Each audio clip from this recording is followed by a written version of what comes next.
Okay, so I'm here with another little bit of gameplay of League of Dungeoneers. Um, we just we just had a little go. I had a friend come over, and he jumped into the party and took control of two of the characters, to show him the game. I realised. Thank you, by the way, for comments from the previous videos of a few things that I had got wrong, and I realised how much of a difference that made. Also, I did make a few other mistakes, and I'm going to talk about those. But I also wanted to address some of the things people talked about. So the first thing is, some people talked about the fact of the standees. How do you use the standees without wrecking them? Well, to be honest, I don't think there's much you can do about it. So as you can see here, it has scuffed them. It definitely does scuff them. I don't think there's not much you can get around that. By placing it on, you inevitably kind of like move up some of the cardboard. I don't think it's a big problem. I mean, you can see here. I mean, obviously acrylic standees will be much more durable. It's not too bad. It doesn't seem too bad. But you can definitely see that it is definitely marking them. But they're pretty decent cardboard stock, it seems.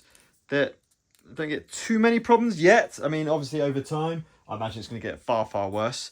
So that's the first thing. The second thing is, and I think that, to be honest, if I bring this out, I think this was the thing which confused me. I thought the scenario die was the same as the threat dice, and it's not. So I did check up on the rulebook. Absolutely right. So thank you for pointing this out. You roll scenario dice, which is a D10, and then on a 9 or 10, then you roll on the threat roll. So that didn't happen. So that makes it so much more easy. The other thing I did, really stupidly, is when you do an encounter and you roll on the best three encounter tables, I thought they were D100s. So I was just rolling a D100, and that's why I ended up with a necromancer on quest 2. I shouldn't definitely not have had a necromancer. I'm still level 1. So I had that was really bad. It's a D20 plus 10 times the level above 1. So if you're level 2, it's going to be D20 plus 10 and so forth. Okay, and it actually does tell you in plain English here how to do that. So I really ruined that up. And when my friend came over, I did a D100, and we had to fight 4 centaurs. Funny enough, we died pretty much straight away. But then we realised, hang on, that doesn't make any sense for scaling for levels. And I was like, yeah, that's very true. And I checked this again, and I was like, of course. Should have thought that through. So, just a couple of things to bear in mind. But again, there's a fair amount of rules in the game, of course. As people have pointed out, there is ways of making it simpler and just play the game simpler. I've not really had a chance to look through, but it says here, complexity, for example. If it feels daunting, you can ignore some of the rules in this order: encumbrance, party morale, durability, sanity, scenario die, and threat level. So you can basically get rid of these ideas, especially if bookkeeping is a bit of a problem. So it does tell you things that you can take out that they recommend. And again, thank you for someone pointing that out in the comments of a previous video as well. So what we're doing quest 3. So we've travelled south of Silver City. We've repaired some stuff. Other than that, it's pretty much as standard. Not quite as standard. We did get Tiberina. She's got some superior trap disarm and superior lockpicks to make things a little bit easier as we go through. We've also bought healing potions. We got an event, and we had a travelling alchemist, and we managed to get healing potions at a reduced cost. So each character has a healing potion, and a decent healing potion at D6, which will be hopefully really useful. I've reset the stats and everything else, ready to have another go at this dungeon. We've basically heard about caravans getting intercepted and destroyed, and actually the crew these traveling merchants disappearing, and talk has been of these big hits and smashes and bashes going around. Okay, so I've set it all up there. I'm going to move this over here so we've got space to do a bit of exploring before I have to change things up too much. So here's our starting tile. And I think what we're going to do, because we're on the starting tile, we don't have to roll the scenario dice, I believe, if I remember rightly. So we're going to go straight on to Tiberina opening the door. So let's have a go. So one action, D6 for traps, D10 for the state of the door. 3-7, so it's not trapped, but it is locked with a simple lock. So that's just a straightforward pick locks. So it is locked. Okay, second action will be to try and pick this lock with a standard lock. Tiberina's lock picking skills is 65, so it's just a base 65 using the lock point. Let's have a go. 52, beautiful. So she opens the door. When you open a door, you increase the threat by 1. So threat goes up to 4. And then we'll see what we get. We got an alchemist's chamber with 1 door. So that is a one of these, I believe. Is that it? That's it. That's the one. Let's just have it going straight through. Oh, I can't go quite going straight through. We'll have it going there. And we'll have a door. Let's have a door over here, so it's going upwards. Now, alchemist chamber. There is a foul odour in this chamber that must be emanating from one of the countless bottles and jars with alchemical ingredients. There is a table propped up against the wall covered with this and that. On one side, the party happily sees a small chest as well. Along the wall is an unmade bed. So the table, the bed, and the chest can all be searched, which is really cool. So this is the kind of exploration side of Dungeoneers, sorry. League of Dungeoneers. So we're going to need... That's the what we're going to need. We're going to need the little cheat sheet to help us with what's kind of going on, but also our search table as well. Awesome. So Tiberina opened the door, attempted to open the door, and then had to pick the lock. So she's done 2 actions. She is done. Right, so we've got the table, the bed, a chest, although I kind of want Tiberina to do the chest, but to search. I can't do anything with the rug at the moment.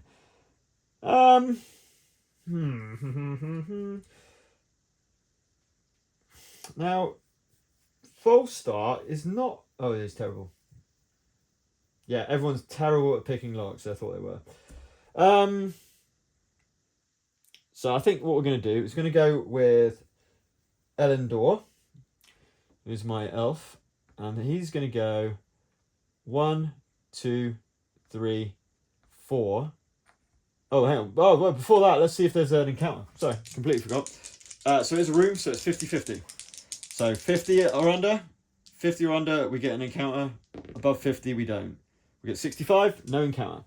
So 1, 2, 3, 4. Facing this way to search the table. And then we'll do a search action as my second action. So the table, study table. So we need 1 to 4. 1 to 4 and we can find something. 5 or above, we don't. We get a 9, so nothing's there. Because we've now searched that piece in the room, that can no longer be searched again, so we put a little search tile onto that. Okay, that's false star done. Then we move on to... Sure. So we're going to move 6 with false star. So 1, 2, 3, 4, 5, 6. And he's going to stay facing that way.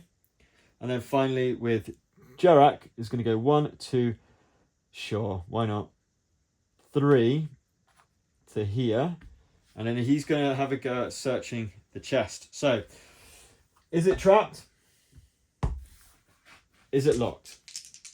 Here we go. Oh dear. It's not locked, but it is trapped. So, oh dear, we've sprung the trap. Fair enough.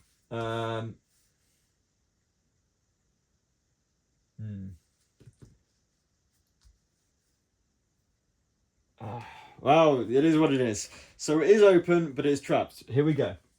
Draw a trap. Labyrinth. Somehow you've triggered a mechanism that seems to change the very design of the dungeon. The scraping sound of the stone against the stone and the floor shaking on your feet, things appears to be shifting in different direction. Add 2 random room cards on top of each room pile of room cards. That seems... I don't think it means in each pile of room cards. I think it means on each pile of exploration cards. Surely. Because some are corridors, right? So I've got to find my rooms.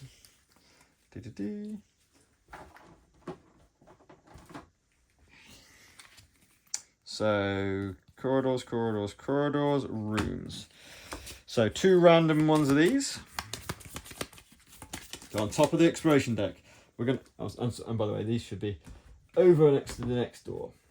So we're gonna be exploring a bit more now before we find our.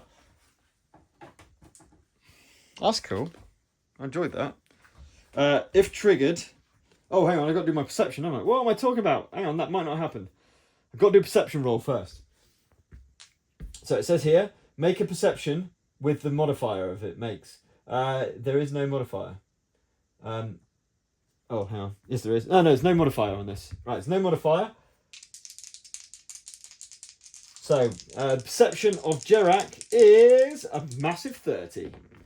Oh, my word. That is lucky. That is 11. So he actually perceives it. The character may leave the trap alone, or someone in the party may move up and try to disarm the trap. So, actually, we aren't going to trigger it. We're going to leave it alone. So I'm going to leave the labyrinth there. So I'll leave that there. I'll put the labyrinth next to the thing. Okay, so we know. So we haven't triggered it, actually. Funny enough. So actually, I'm going to take those 2 cards. I'm just going to leave them on the side for now. If we do trigger it, then I can put that on there. But Tiberine is very good at disarming traps. That's the end of the round. So then we move on to move models based on initiative. Check for sanity changes. No sanity changes. Check party morale. No party morale changes. Roll the scenario dice. So D10. We get a 9. So actually, so now we are going to do something. So now we roll a D20. And we get an 8. 8. A wandering monster has appeared. No, hang on. Is that right? Don't think that's right. Because... No, sorry. Then we roll the threat roll. So that... I'm going to check... It's a bit confusing, that card. This is where I got the confusion from before. So I'm just going to check. Okay, I'm just going to check. So, on a roll of 9 or 0, a threat level roll must be done. When instructed to roll against the threat level, roll a d20. If the roll is 20, reduce the threat by 5. The result is equal to below the threat level. So, that's not equal to or below the threat level. Something bad has not happened. No, all that happens is it increases the threat level.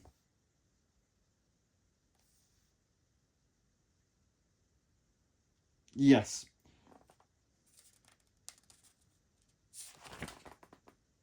Yes. Okay, cool. So, 8.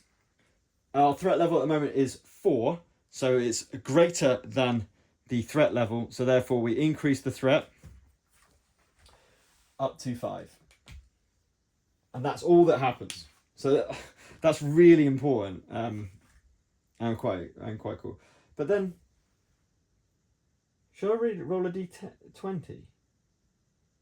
Roll a d20 against threat level. So what is this? Oh, here we go. So, threat roll, which is literally what we just did. If threat is natural, reduces threat. If it's greater than the threat level, which it was, increase threat by 1. Roll on table below. Right, I'm doing that right. So you're basically rolling this, could be rolling this twice. Okay. So there's so many more stages that what I was doing. It makes it so much stuff was happening with the threat for me, where it shouldn't be. Anyway, okay, cool. That's the roll for the scenario dice. Now we go again, moving models. So I'm gonna go. I'm gonna go. I'm gonna go. I'm gonna go with Folstar first, who's adjacent to the bed, and he's gonna just search the bed. So here we go. Get an 8, probably nothing. Nope, nothing. And that's been now searched as well. Not very good at searching for stuff here. But it's alright. He does have 1 action left. So I think what we're going to do is we're just going to put him over in the corner. Ready to explore through. Right. Tiberina's going to go. She's going to move to here. Here. And she's going to disarm a trap. No, sorry, no. Let's get Jarek out of the way first. 1, 2, 3. Jarek's just going to go...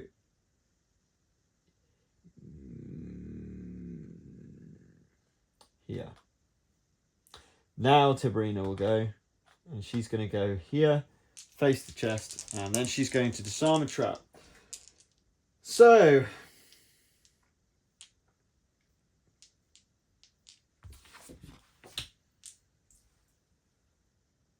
it's pick, roll, which her pick locks is 65. This has got a plus 15 modifier in it. It's going to cost me 2.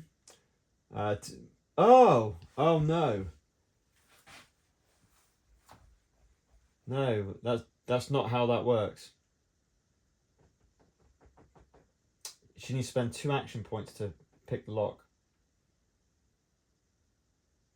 To disarm the trap.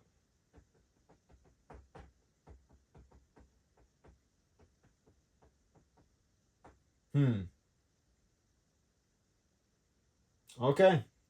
So she just moves. That's her action. He's going to move to here. And that's the end of turn. Let's roll the D10. We get 1, so nothing. So let's move on. Now Tiberina's going to do it straight away. Okay. So what did I say it was? It's a 65, but she got the superior trap disarm, so it's a plus 15, which that's minus 15, sorry. So that's going to be counteracting the difficulty, let's say, of that trap. So basically 65 or less. 92. We're going to spend my luck and re-roll.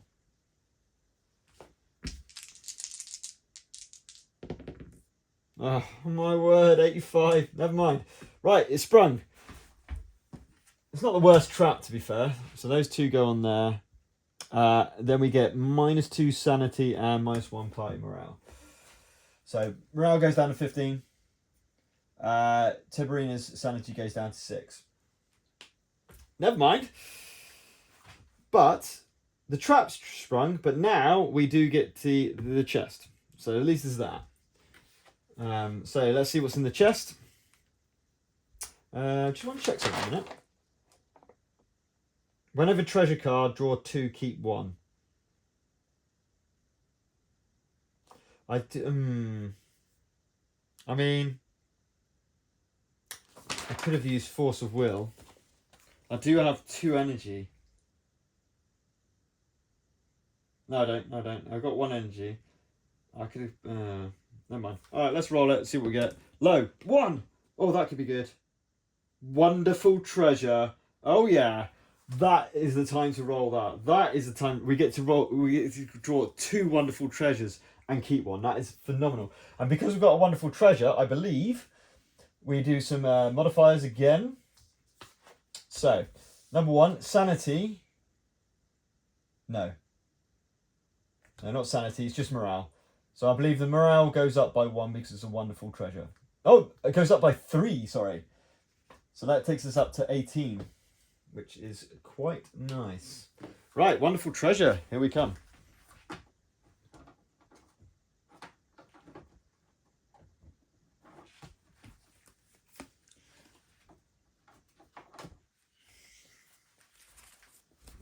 Okay.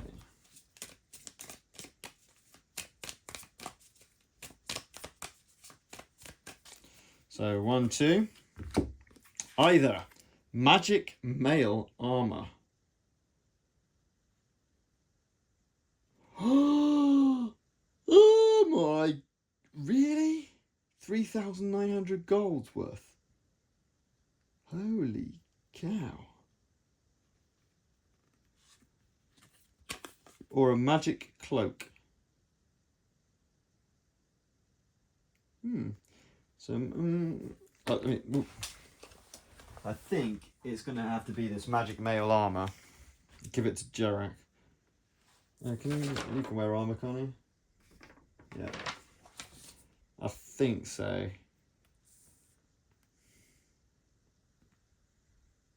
Oh, I mean, that's cool. I mean, the cloak's cool.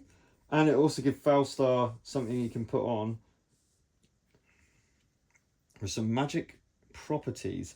I'm just going to see what, before I make a decision, if we go onto this sheet, I assume somewhere in here is magic.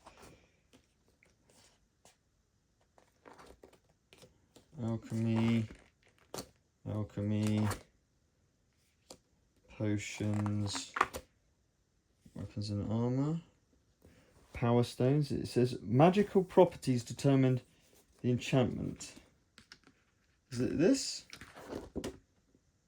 Magic armors and shield. Here we go. So magic items, I assume. Assuming you would do this. Roll on the magical properties. Magical properties. Is that it? I don't know. Now, let's have it. If in doubt, have a look on this. So apologies about this.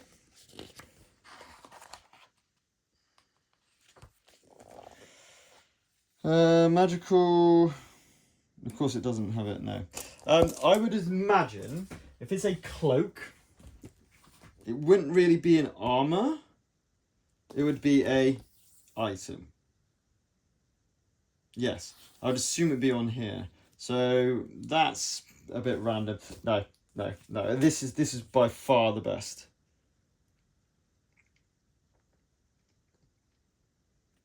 I'm not sure why it's got money is to. Oh no, money's linked to how much what you roll. That's what it means, of course. Right, okay, let's do that. So, let's see what this magical mail armor.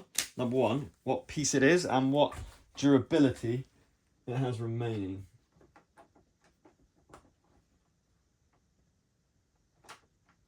What's that? Mercenary. Beautiful. Right, okay. Are you ready? Let's have a look at this. So we've got 1d6. There we go. And what we want is a 5 to be the best. We've got a 6. That's one of the worst. Got leggings. Okay. I mean, it's worth the least. Sorry, that's what I mean.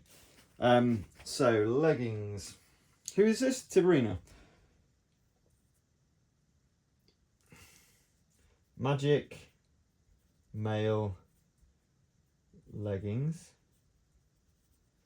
Its defense is 3. Its encumbrance is 3.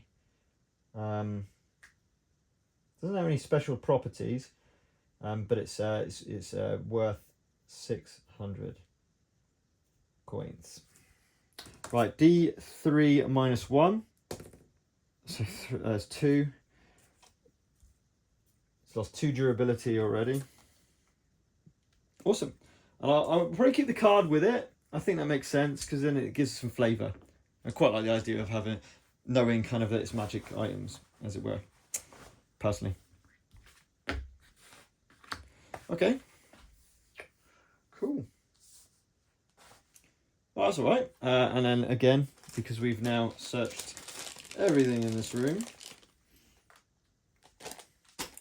I started with Tiberina, if I remember rightly. So that's her turnover. Let's use Jarek and open this door. So again, we've got these 2. I mean, it's not trapped, but we rolled a 10 on the lock, which means we have got an extremely strong door. Fortunately, Tiberina's in the party, but yeah, that's a bit brutal. We're hoping for something a little less. So that's wounds 25.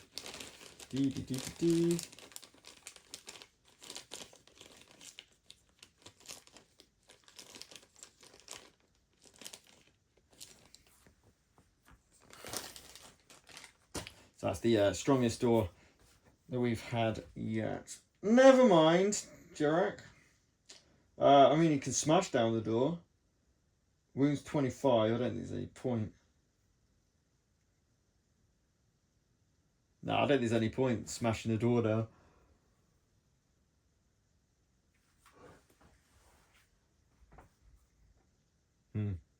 Which means we're just going to be hanging around. Might as well try and search the room in general on the very off chance. So if you look down here, you can actually search tile for 2 action points, making a perception test.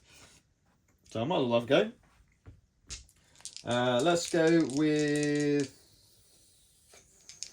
Southstar 37, Ellendor 38. I think that 30, I mean 45. Obviously, Tiberina's got the most perception as well. But let's go with Ellendor. So 38 gets 17. Gets it. Wow. Okay, I wasn't expecting that. Oh, 2 heroes searching. Oh, I would have 100% done that. 100% done that with the plus 10. But anyway, didn't need to. D100. Now we're rolling on this. We get an 84. That doesn't sound good. Nothing there. Didn't get a trap at least. Never mind. So we've searched the room as well. Cool. That was those 2. That's everyone done. Let's go back to rolling the scenario die. We get it. Got to try and stop doing that. And we also get the... Right, so this actually does trigger the event. This actually does trigger the event now. So we managed to get a 9 on the D10 and then a 2 on the D20. So we go to this. I'm going to roll on this table now. So it's very likely a wandering monster is going to come. It does, of course. Wow. Okay, cool. So this is like proper rules and it's still happening. So now we go to our encounter tables and we want bandits and brigands. Here we go. And we're going to roll a D20 straight. And we get a 9. So we've got bandits, D3. 3 bandits with short swords. Cool. Okay. So they are... That's a bandit leader. That's a berserker. Never mind. So stuff has started to happen. Now I believe they come... 1, 2, 3 of those. They come from here. From outside.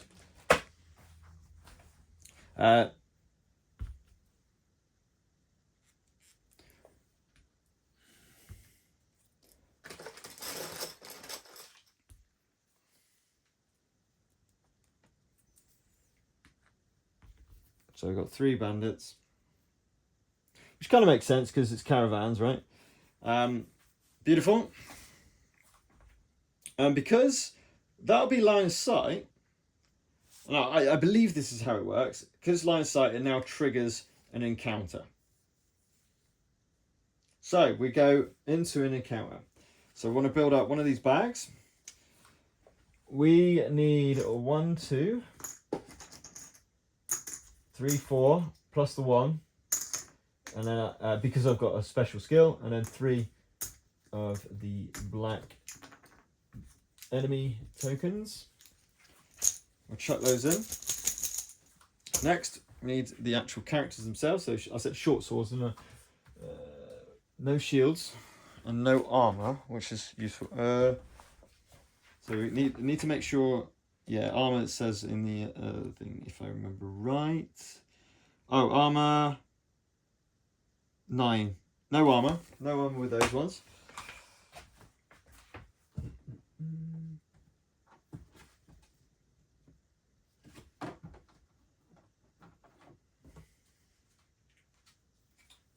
Those.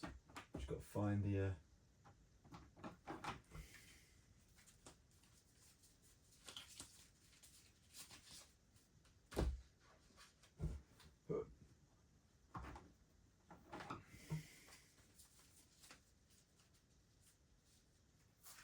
What's going on there?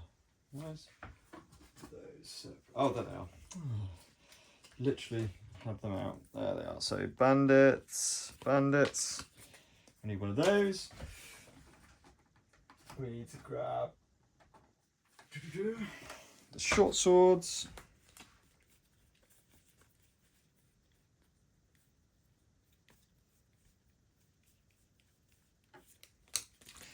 Beautiful. And I'll just place those here for a second. Then we need the start turn, not beasts, not lower undeads. So we'll keep them there.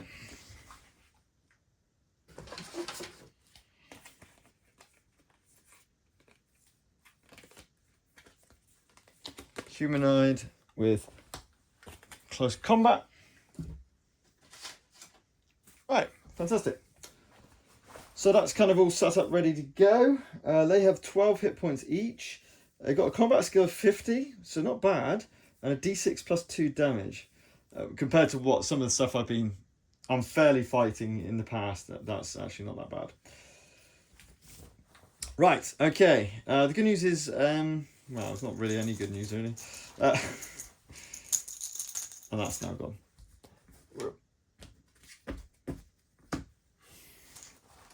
Right, here we go.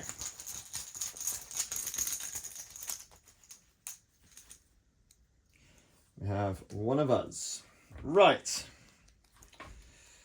So I think we just shoot through the door with Elendor. Sure. Elendor's going to go. I think we're just going to do a standard shot. It's a -5 to hit. So it goes to 62. Let's do it. So he faces round, shoots through the door. I haven't seen any modifiers for doors, although well, it kind of makes sense, I suppose, but I don't remember seeing. Oh, mind you, is it instant defensive?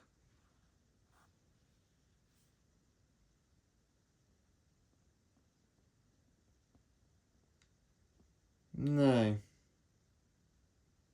Don't think there's any modifiers for that. So 62. Aiming for this one on the right. That's a 28, so it's a lovely hit. So it's D10 with armor piercing 1. There's no armor, so just D10. We do 4 damage. 1, 2, 3, and 4. Nice. Let's get rid of one of those arrows, and we're unloaded. You spend his second action to load back up. Down to 17 arrows. Right, it's fast. That was Elendor. Right, who's next? Okay. It's time to do a bit of magic. I've got 69 mana left, or I have 69 mana. Sure, yeah. Let's go with a bit of flair. So this is magic missile, so it's 1 action cast. I think we just cast it as normal. 56 minus 5 is 51. So we're going for a 51. So 51. Oh, 86. Not a crit fail, but that's going to cost me 10 mana for no avail. Let's go again. 42. That'll do it. So it's still going to cost me 10 mana. We'll go for the same one, doing a D8 damage. A big 7. Not bad, not bad. So that takes him 12. Oh, he's one short. He's one short. He's on 11. He is wounded though, which is not too bad. And that was the other thing, is the undead. The problem, and thank you again for your comments on the YouTube videos, saying about the fact that Ulfric is the undead, so he doesn't become wounded. Undead don't become wounded, whereas bandits do. They're humanoids. Cool. Okay, that was full star done. Okay, so we'll go with the closest one.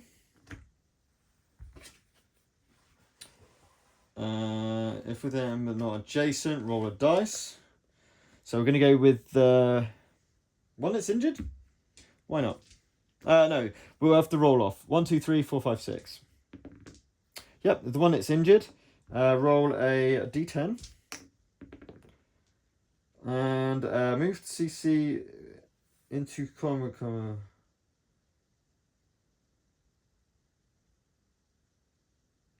So 1, 2, 3.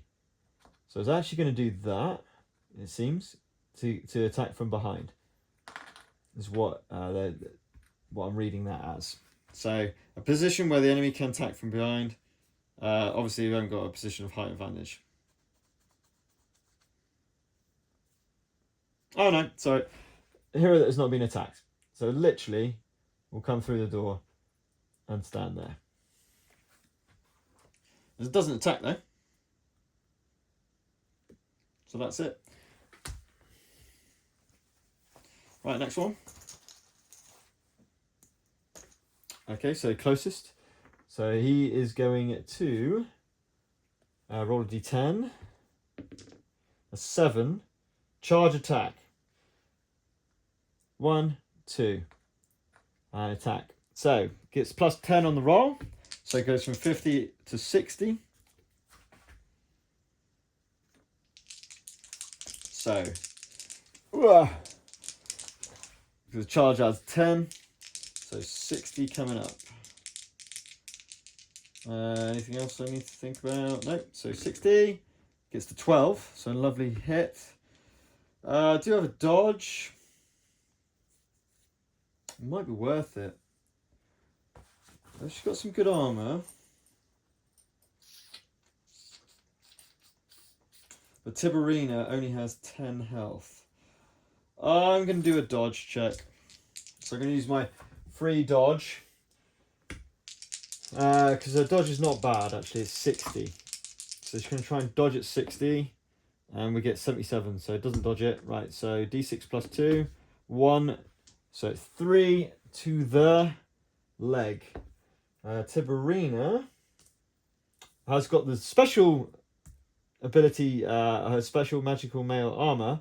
So it's got 3 defense, so no damage goes through. And I believe, again, please comment on the video if this isn't true, if wounds don't go through, no durability is taken off the armor. So nothing happens there, I believe. And that's 2 action points to charge. Oops. Ooh, that's weird. Okay, we've got one of us. So Tiberina's not gone yet. And neither has Jarak. And Jarak is now in range. I think Tiberina's going to try and take out the guy who's got 1 hit point left. Let's just try and take one of these guys out, and so they're out of the picture. So, combat skill of 50 minus 5 is 45. Looking for the 45. Gets an 8. Beautiful. D6 plus 2. Oh, 8, that is absolute overkill, you could argue. But that is death by Tiberines. Sure, I'm going to attack again. Oh, actually, you know what?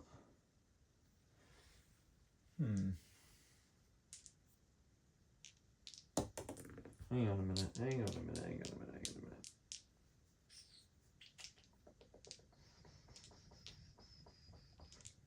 minute.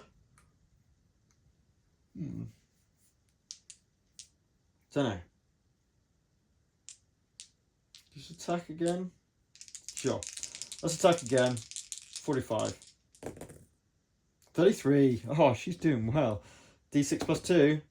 4. 4 damage. No, they got no armor, so 4 damage goes straight through. And I'll put that one over there because he's dead. Okay. Next one is Jarek, who's going to charge to here. Actually to here. And then attack this bandit from behind. Which is cool. So attacking from behind. There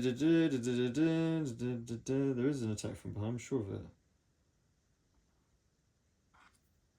Huh.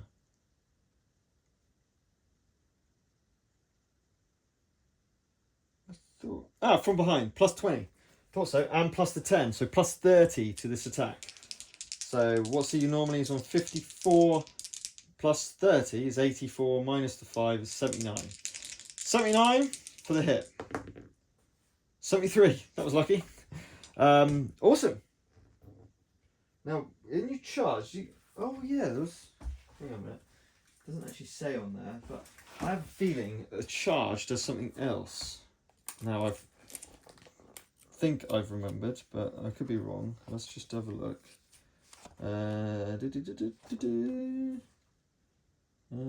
Maybe not.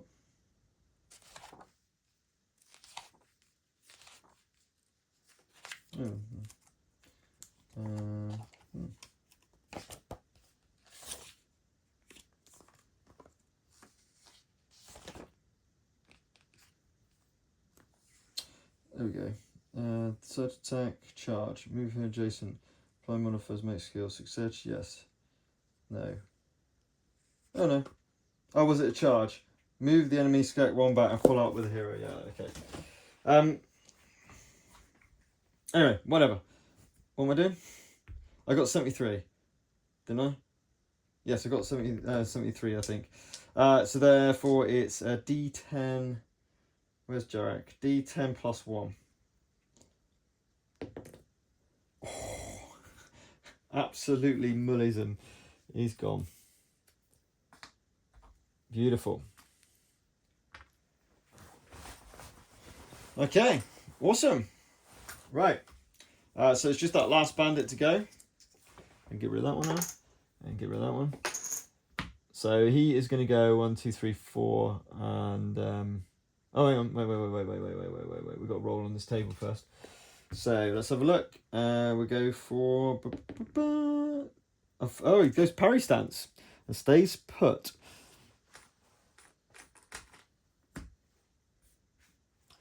Which makes him in a defensive position. Okay, awesome.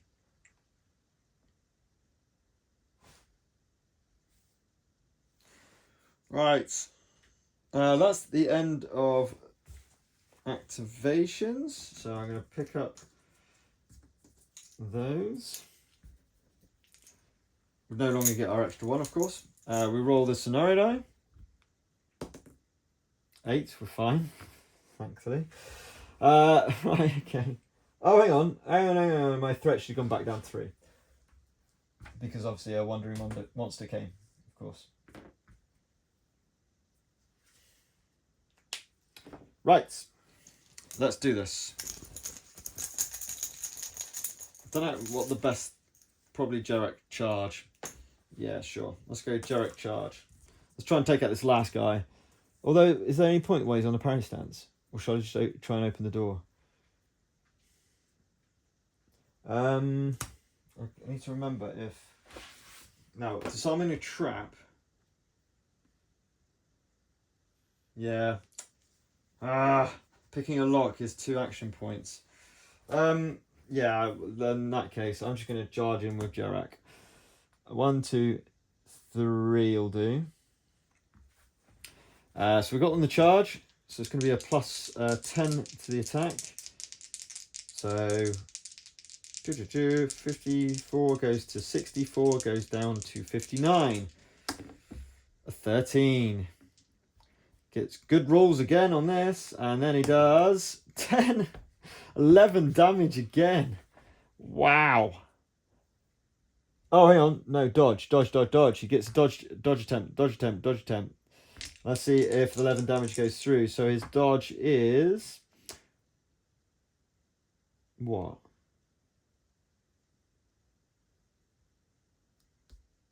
Is it combat skill? Dexterity, isn't it?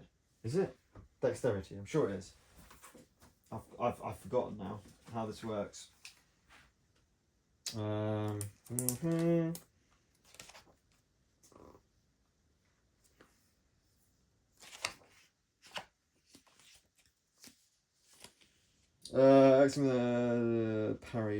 Parry, where is it?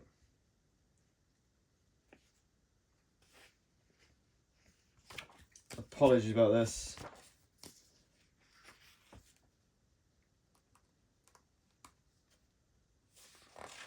Where is it? Parry.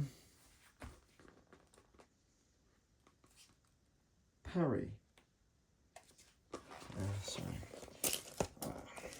No, dodge. I want dodge. I want to know how it dodges. Because he hasn't got a shield to parry. So he needs to do a dodge. I think that's how it works. I know it's called a parry stance. 107, 109.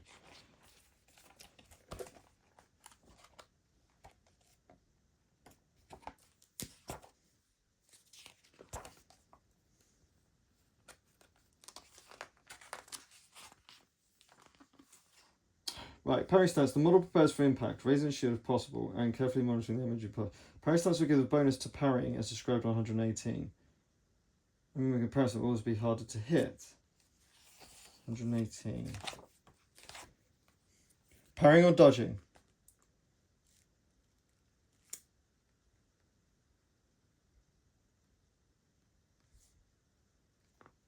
Oh. Oh, you're joking me.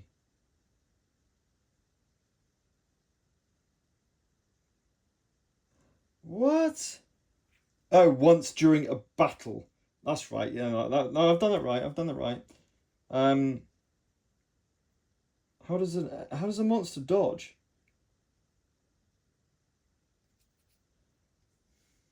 It talks about heroes. I'm not sure how this works for an enemy. I'm gonna assume it's the dex. What am I looking for? Dodge, I know. Dodge. 118 or 26. I don't get it. I don't know. I suppose let's just go with it. Oh, hang on. Oh, sorry. Hang on, I think it just says it there.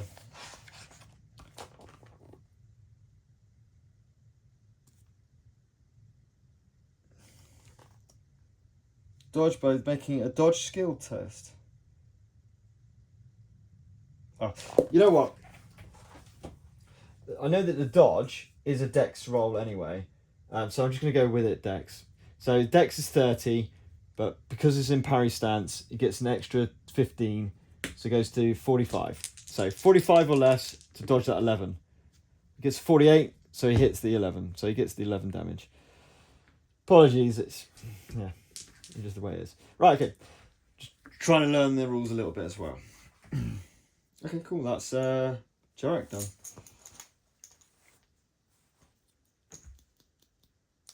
I think I'm just going to leave Jarek there. So I will go with Tiberine, who's going to go up to the corner. Yeah.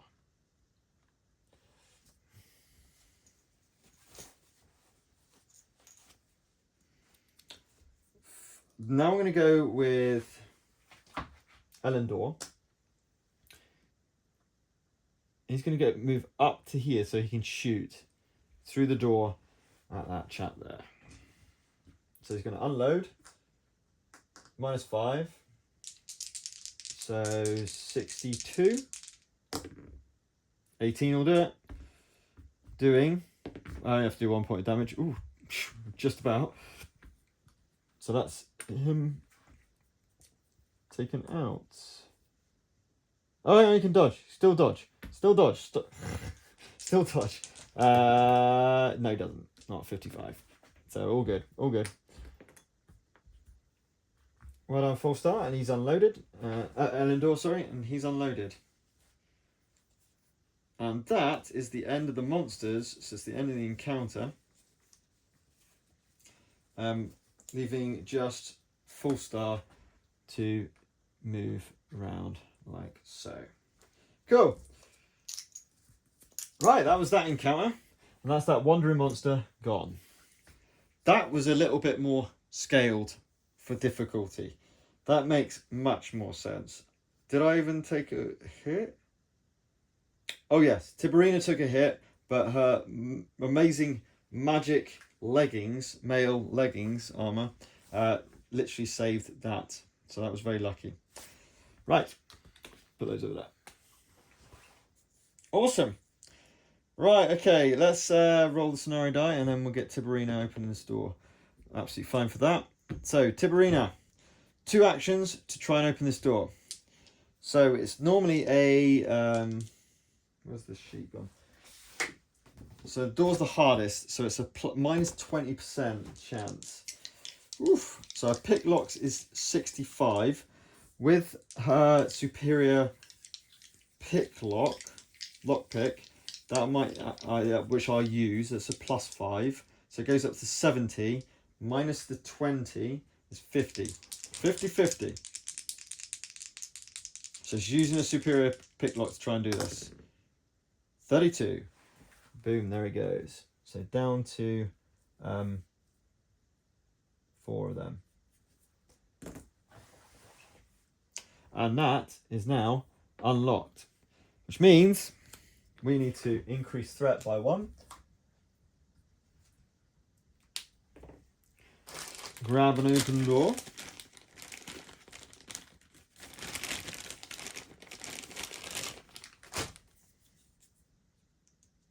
And see where we're going. An empty room with 1 door. The empty room is like and of course I'm going to put it like that. And let's grab that door back. Should have taken off. And we're going to place. We're going to go up here. Next, I think. Right. This is a room. This room is completely empty. Looking around, you discover a number of levers set in one of the walls. Oh yes, look there. You saw that. Levers can be pulled. If you choose to pull them, check the rulebook for details. I've never done levers before. This is cool. This is exciting. Right, is there an encounter? 50-50. So 50 or less, there is. 50 exactly, so there is an encounter. So we go back to the encounter table and roll our d20.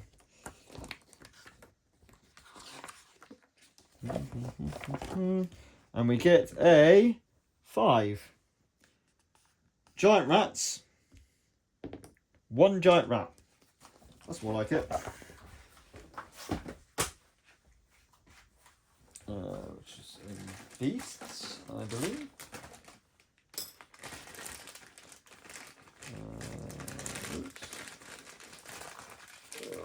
Come on, where are you rats? Right at the bottom. There's one.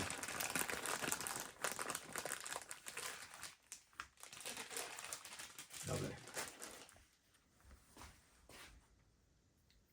Right, where is it? Let's go to our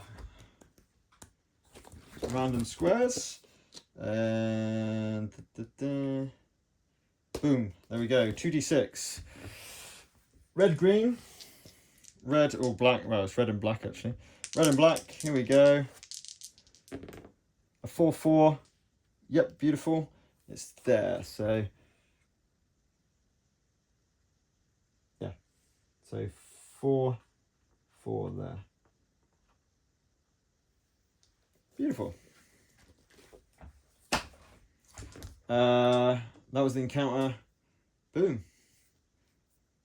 Okay, I'm going to leave the video here, because obviously it's going to take a fair amount of time to go through that in half of that exploration deck, especially with the trap that was triggered. Added an extra 2 rooms onto this, so it's going to be a while before we've completed this kind of scenario, as it were. But again, it's such a cool game, and now I'm playing the rules more properly. It makes much more sense. It really does. I mean, the effect. Okay, that wandering monster came up, but I was unlucky rolling on my part. Most of the time, it's just real general stuff going on.